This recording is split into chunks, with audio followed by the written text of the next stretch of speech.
ఆలోచించాలి. తులసికి ఒక లక్షణం ఉంది. తులసి లక్ష్మి యొక్క స్వరూపం. తులసి ఈ భూమి మీద పుట్టినటువంటిది మొట్టమొదట ఎక్కడి నుంచి పుట్టింది అంటే బీజము నుంచి వచ్చింది కాదు తులసి చెట్టు. తులసి చెట్టు గింజల్లోంచి రాలేదు. తులసి చెట్టు వృంద అనబడేటటువంటి మహాపతివ్రత యొక్క శరీరము దగ్ధమైనప్పుడు ఏర్పడినటువంటి బూదిలోంచి విత్తనాలు చేశారు బ్రహ్మగారి యొక్క అనుగ్రహం చేత. ఆ విత్తనములను చల్లితే అందులోంచి తులసి పుట్టింది. అందుకే అసలు తులసి కారణజన్మురాలు, లక్ష్మియే తులసిగా వచ్చింది. తులసికి ఒక్కదానికే ఒక లక్షణం ఉంది లోకంలో.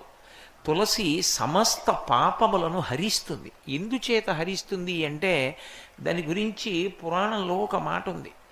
యన్మూలే సర్వతీర్థాని యన్మధ్యే సర్వదేవతై యదశ్రీ సర్వవేదేషు తులసి